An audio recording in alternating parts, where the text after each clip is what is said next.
नमस्कार, श्री स्वामी समर्थ. आज आहे रविवार, तर मच्छी आणलेली आहे उरण नाक्यावरून. खडकपालू आणलेला आहे आणि खडकपालूचं मी आता फ्राय करणार आहे आणि रस्सा बनवणार आहे.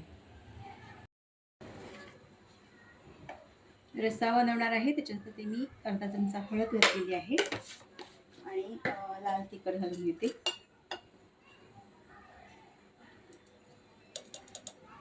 दोन चमचे लाल तिखट घातलेलं आहे. 5-6 याच्यामध्ये कोकम घालते. थोडासा हिंग घातलेला आहे. लसूण छान लाल झालेला आहे. आता ह्याच्यामध्ये मी थोडंसं पाणी घालून घेते.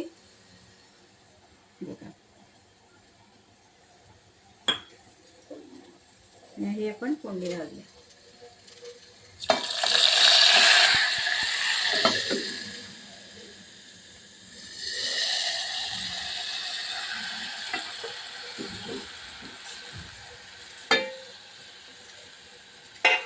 अजून थोडंसं पाणी घालून घेते. आपल्याला जेवढा रस्सा बनवायचा आहे तेवढा पाणी घालून घेते.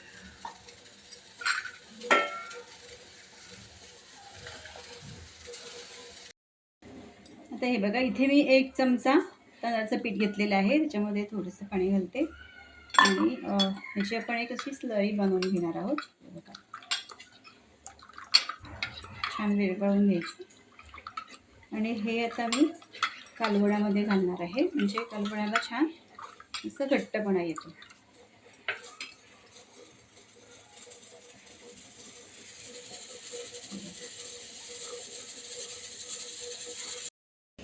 यामध्ये आता घालते चवीपुरतं मीठ आणि आता आपण छान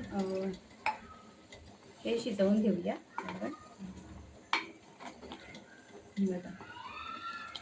ते फ्राय करायचे ठेवले आहे. त्याच्यामध्ये मी 1 चमचा हळद घालून घेतली आणि मीठ घालायचं आहे चवीपुरतं.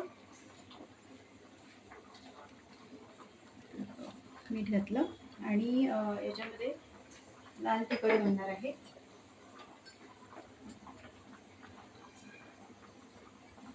कारण 1 चमचा लाल तिखट घातलेला आहे. साधारण 2-3 चमचे कोकम आगळ त्याच्यामध्ये घालून घेतलं आणि आता हे छान आपण मच्छीला लावून घेऊया.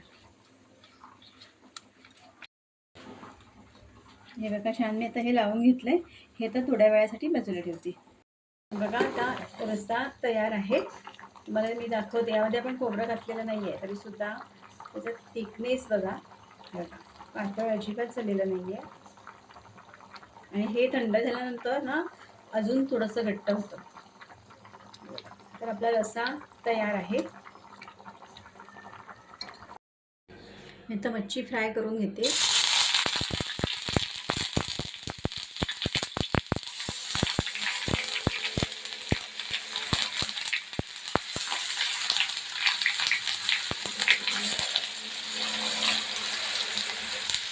हे बघा, छान असे पलटून मी छान फ्राय करून घेते. तर दुपारचं जेवण झालं. त्यानंतर मग मी किचन वगैरे आवरून घेतलं आणि लगेचच तिळगुळ करायला घेतले. कारण उद्या हळदी कुंकू आहे, तर त्यासाठी मला तिळगुळ लागणार आहे. तर म्हटलं टाईमपास करण्यापेक्षा लगेच करून घेऊया, म्हणून मग मी लगेच भांडी घासून झाल्यानंतर लगेचच करायला घेतले. तर इथे मी एका टोपामध्ये तूप घातलं. त्याच्यानंतर त्याच्यामध्ये गूळ घातलं आणि छान पाक बनवून घेते. आणि शेंगदाणे आणि तीळ मी आधीच सकाळी भाजून घेतले होते. त्याच्यामुळे जास्त वेळ लागणार नाही आहे, लाडू पटकन होतील.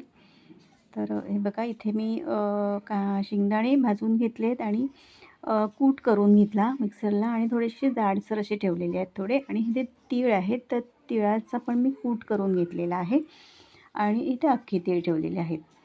आणि असं आता मी तिळगुळ बनवणार आहे. तर पाक झाला, तर ह्याच्यामध्ये घालून घेते सगळं आणि मग पटापट लाडू वळून घेते. रविवार पटकन संपतो कामामध्ये, तसंच माझं झालेलं आहे आज. एका लाडू छान वळते मी आता आणि त्याच्यानंतर मग अजून पुढे कामं आहेत दुसरी. तिळगुळाचे लाडू बनवून झाले. आता थोड्या वेळाने मी ते प्लॅस्टिकचे पिशव्या आणलेले आहेत तिळगुळासाठी, तर त्याच्यामध्ये भरून ठेवणार आहे. आणि आता बघा हे भाज्या आणलेल्या आहेत सकाळी, त्या दाखवते. तर पावटा आणलेला आहे. तर पावटा आता मला सोलून ठेवणार आहे मी, तो सोलून ठेवायचा आहे. आणि मिरच्या बघा ह्या मिरच्या आहेत, ह्या तळण्यासाठी आणलेल्या आहेत मिरच्या. आणि इथे आहे सुरण. तर सुरण आम्हाला सगळ्यांना आवडतो, पुण्याला आम्हाला.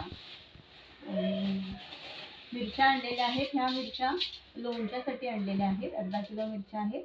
आणि इथे बघा इथे हळद आहे, हळद आणि लिंबू. तर इथे 1 किलो हळद आणलेली आहे आणि गाढा लिंब आहे. तर ह्याचंसुद्धा मी लोणचं करणार आहे. मागच्या वेळेला लोणचं केलं होतं हळदीचं, 1/2 किलो हळद होती, थोडेसे लिंब घातले त्याच्यामध्ये आणि खूप असं छान लोणचं झालं होतं. तर मग घरात सगळ्यांना आवडलं. तर म्हणाले आता अजून बनवतात, म्हणून त्याच्यासाठी मी काही जास्त आणलेली आहे थोडी हळद आणि लिंब. आणि ह्या मिरच्यांचं सुद्धा लोणचं बनवायचं आहे. तर बघूया, उद्या सकाळी बनवावंच लागणार आहे. तर उद्या सकाळी वेळ काढते आणि हे दोन्ही लोणचे बनवून टाकते. आणि उद्या संध्याकाळी हळदी कुंकू आहे. तर तो सुद्धा ब्लॉग येईल आपल्या चॅनलवर. तर आजचा व्हिडिओ तुम्हाला कसा वाटला हे कमेंट्समधून मला नक्की सांगा. व्हिडिओ आवडला असेल तर लाईक करा, शेअर करा. चॅनलवर नवीन असाल तर सबस्क्राईब करायला विसरू नका. बाजूला जे बेल आयकॉन आहे ते सुद्धा क्लिक करा. धन्यवाद.